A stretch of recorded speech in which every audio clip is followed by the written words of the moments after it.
Bonjour à tous, j'espère que vous allez tous bien. Aujourd'hui, on va aborder un nouveau corps. On va terminer la structure des corps inférieurs. Alors, est-ce que vous avez souvent conscience de ce que vous ressentez quand vous voyez un film, quand vous croisez quelqu'un? Est-ce que vos émotions, vous avez conscience de vos émotions? Ou est-ce qu'elles vous traversent et que vous les subissez? Avoir conscience de ces émotions, c'est une clé majeure dans l'évolution de l'être humain. Parce que c'est ce qui caractérise même l'être humain.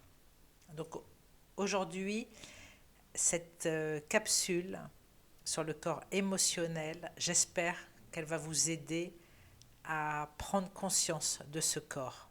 Donc, comme d'habitude, je vous invite à prendre une grande inspiration. On oublie toujours de respirer, donc c'est au moins l'occasion. On respire complètement. Je vous retrouve tout de suite après ceci.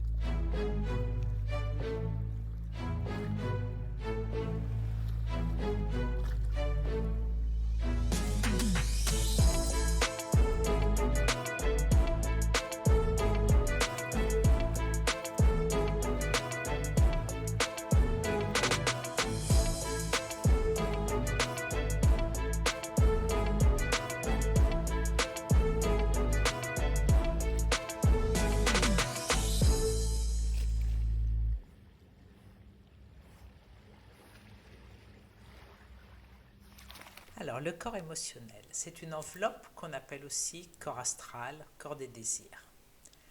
Elle vibre selon certaines fréquences émises justement par nos émotions.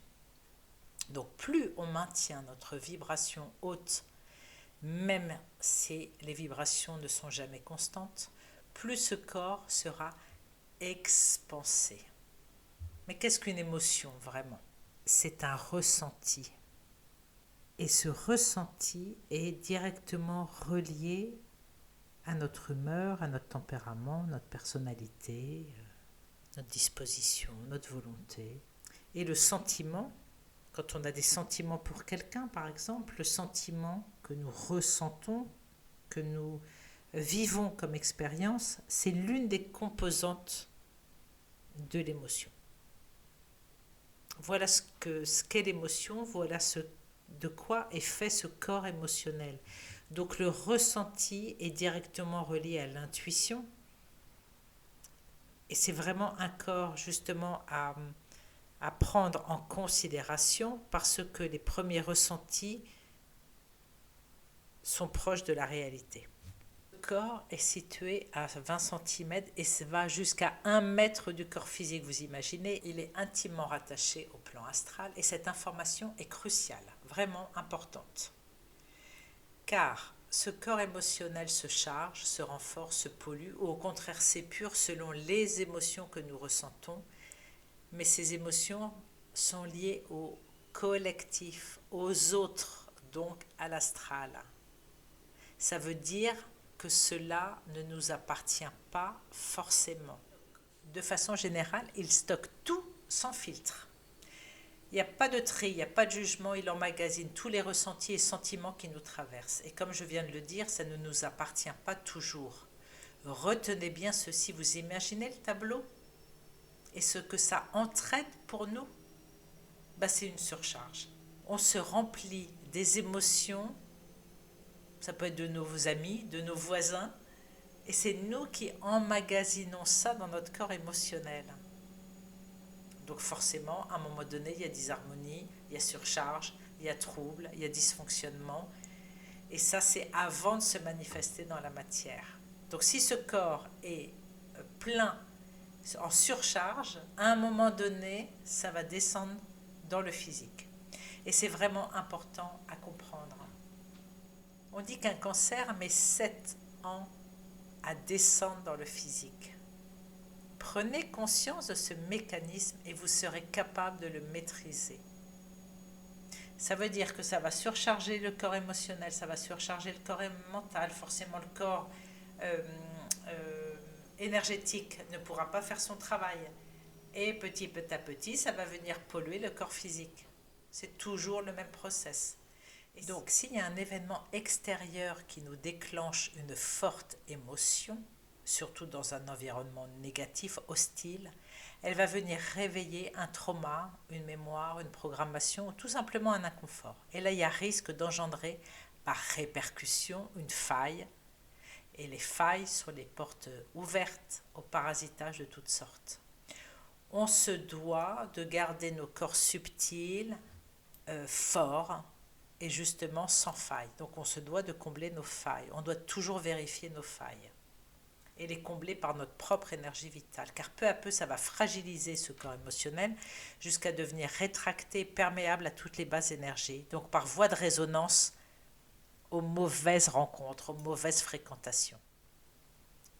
Le corps émotionnel ne peut pas s'élever dans les dimensions supérieures. En revanche, nous pouvons l'alléger, le purifier, l'équilibrer, jusqu'à devenir un corps neutre, une enveloppe fine et fluide qui saura filtrer au plus juste les informations, puisqu'il ne sera plus relié aux blessures de notre âme. Et c'est quand ce corps émotionnel est totalement épuré que la réalité apparaît. La réalité est au-delà des croyances et des sentiments et des dogmes et des programmations, en dehors de tout concept humain. Elle est, tout simplement, on ne peut pas la juger, on ne peut pas la contredire, puisqu'elle est au-delà de la dualité. Donc les émotions les plus limitantes que l'on peut observer sont la peur, la colère, l'injustice, le manque de confiance, le sentiment de ne pas mériter, le stress, l'inquiétude, enfin toutes les basses fréquences. Inversement, il y a des émotions qui expansent ce corps émotionnel, qui sont la joie, la gaieté, la confiance, l'harmonie, la sérénité. Mais il faut savoir jouer avec ces émotions et comprendre que tant que nous n'en sommes pas le maître absolu, il y a manipulation. Et c'est valable avec des émotions négatives autant que positives. Lorsque ce corps est très fluide et neutre, on n'est pas autant dans la dualité. Et nous devenons maîtres de nos propres émotions, donc maîtres de ce corps émotionnel, dès que nous nous rapprochons du point neutre, sans jugement.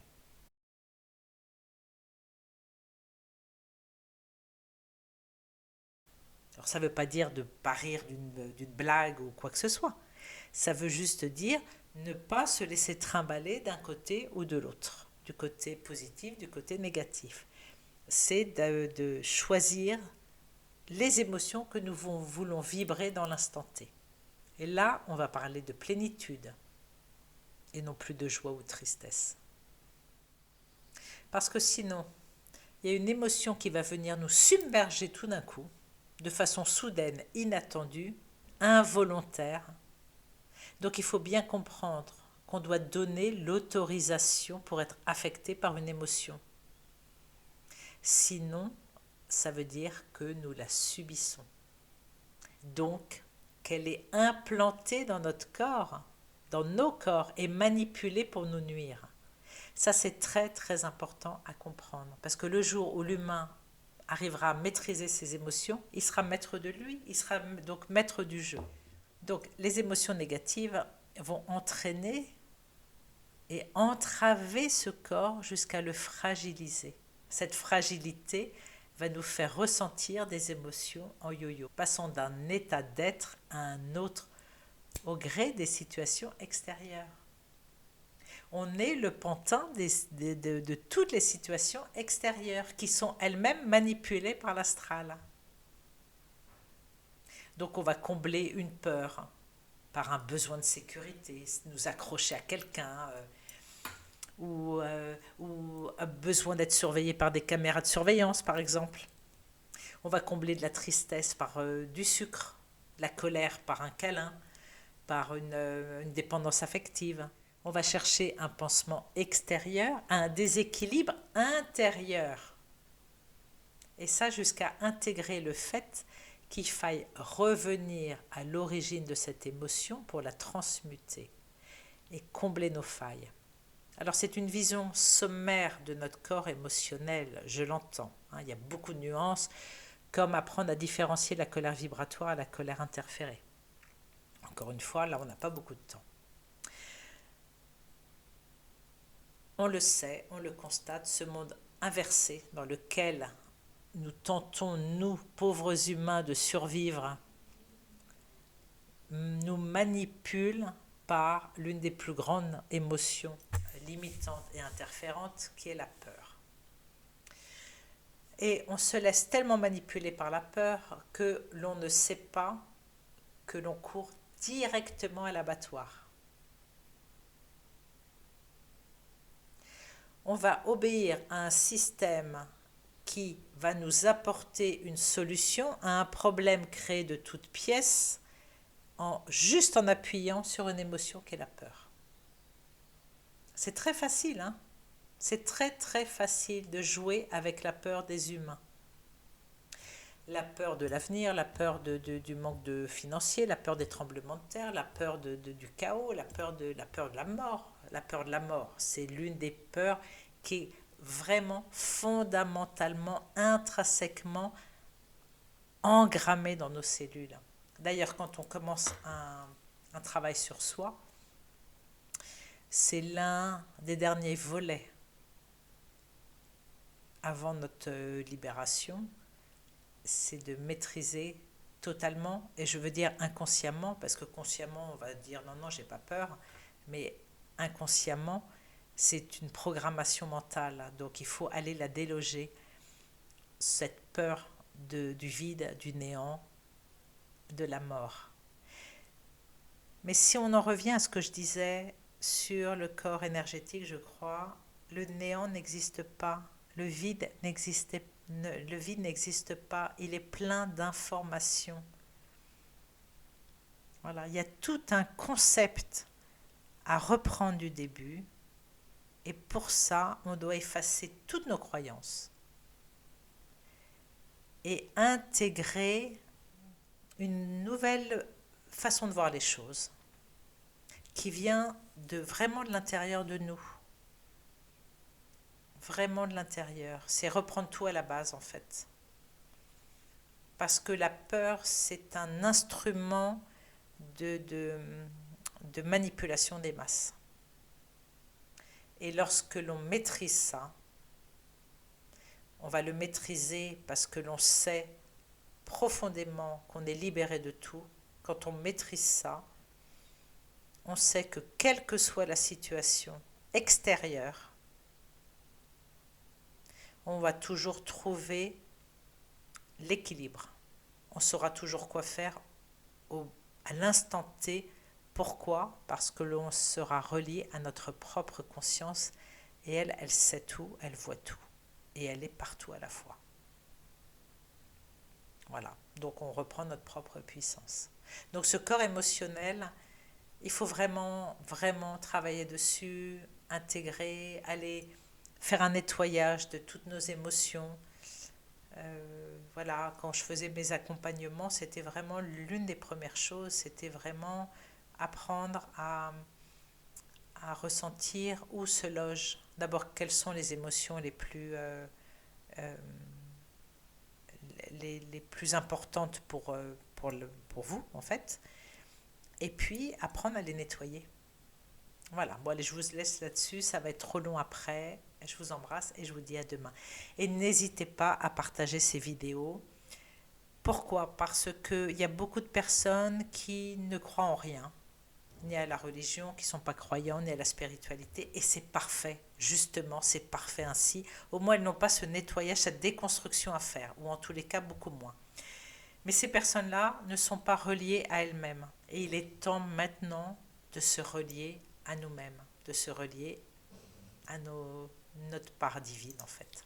Voilà, je vous embrasse, je vous dis à très vite.